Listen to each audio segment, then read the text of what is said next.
Kartik private company में sales manager था। उसके माता पिता, पत्नी मीरा, बहन राधा और 2 बच्चे हैं।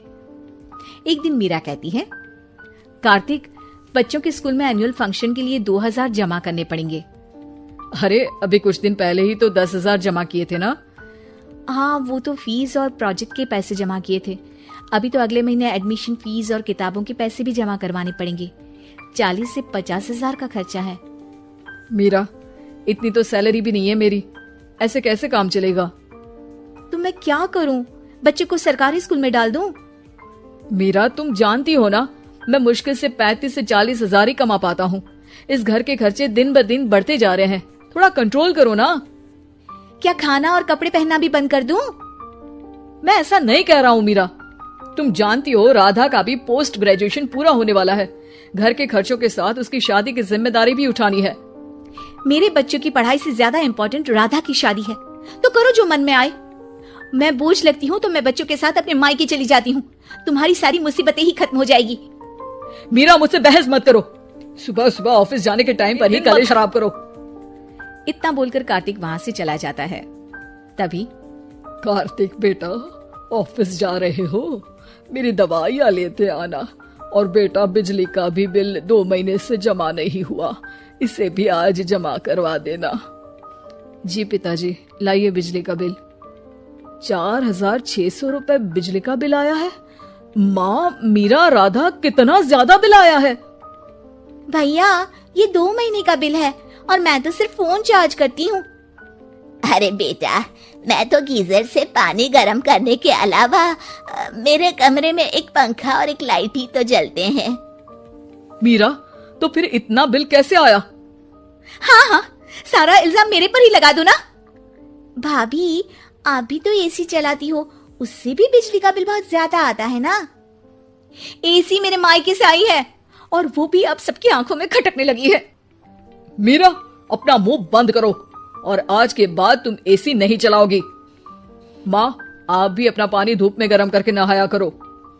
कार्तिक ये कहकर घर से ऑफिस के लिए निकल गया। घर से कुछ आगे जाते ही उसकी गाड़ी पंचर हो गई। कार्तिक को पंचर बनवाकर ऑफिस पहुंचने में लेट हो गया। बॉस ने कार्तिक को अपनी कैबिन में बुलाया। may I come in, सर? कम इन, बहुत लेट हो तुम।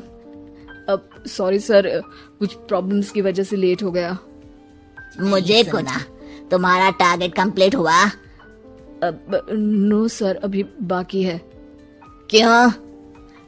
सर, मार्केट में बहुत रिसेशन चल रहा है, बिजनेस कहीं से मिल नहीं पा रहा। मैं अपनी तरफ से पूरी कोशिश कर रहा हूँ सर। मुझे तुम्हारी कोशिश नहीं चाहिए, मुझे बिजनेस चाहिए। अगर तुमसे नहीं हो पा रहा है तो तुम रिजाइन कर सकते हो। नहीं सर, मुझे इस नौकरी की बहुत जरूरत है। मैं अपनी फैमिली का सिंगल अर्निंग पर्सन हूँ। मेरी जॉब चली गई तो मेरी फैमिली प्रॉब्लम में आ जाएगी सर। इसका ख्याल तुम्हें रखना चाहिए। जाओ यहाँ से, और बिना बिजनेस लाए मुझे तुम अपना मुंह मत दिखाना। कार्तिक बिजनेस की तलाश में इधर से उधर कड़ी धूप में सारा दिन भटकता रहता है और थका हारा जब शाम को घर आया। बेटा, मेरी दवाई ले आए और बिजली का बिल भर दिया? अब दवाई लाना भूल गया पिताजी, और बिजली का बिल जल्दी भर दूंगा। पर बेटा, याद से भर देना, वरना बिजली वाले बिजली काट कर चले जाएंगे। लीजिए पानी।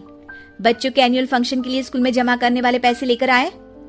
अभी सैलरी नहीं आई है मेरा, और अकाउंट में ज्यादा पैसे भी नहीं बचे हैं। तो क्या बच्चों को स्कूल भेजना बंद कर दूं? बच्चे अगर इस साल एनुअल फंक्शन नहीं अटेंड करेंगे तो कोई पहाड़ नहीं टूट पड़ेगा। और अब तुम मेरा दिमाग खाना बंद करो। अरे, आप मुझ पर क्यों चिल्ला रहे हैं? कार्तिक गुस्से में घर से बाहर चला जाता है। अब मीरा रोने लगती है। भाभी, आप रोइए मत, टेंशन लेने से कुछ नहीं होगा। पर राधा, घर के भी खर्चे हैं। कार्तिक के गुस्सा करने से घर के खर्चे नहीं पूरे होंगे। पर मीरा बेटा, लड़ाई करने से भी कोई समाधान नहीं मिलेगा, उल्टा घर का माहौल ही खराब होगा। पर मुझे लगता है हमें भी घर के खर्चों में हाथ बढ़ाना चाहिए। मुझे योगा सेंटर में जॉब का ऑफर मिला है, मैं कल से ही जॉब ज्वाइन कर लूंगी। वैसे तो मुझे भी सिलाई आती है, मैं भी लोगों के कपड़े सिलना शुरू कर देती हूँ। हाँ बेटा, मैं भी तुम्हारा घर के कामों में हाथ बटा दिया करूंगी और काज बटन लगाकर सिलाई करने में भी सहायता करूंगी। मीरा, मैं तुम्हारे बच्चों के साथ मोहल्ले के बच्चों को भी ट्यूशन पढ़ाऊंगा। इसी बहाने मेरा टाइम पास भी हो जाएगा। इस तरह से अब घर के सभी सदस्यों के सहयोग से पैसों की समस्या दूर हो गई और सब खुश रहने लगे। इससे हमें सबक मिलता है कि एकता में कितनी ताकत होती है।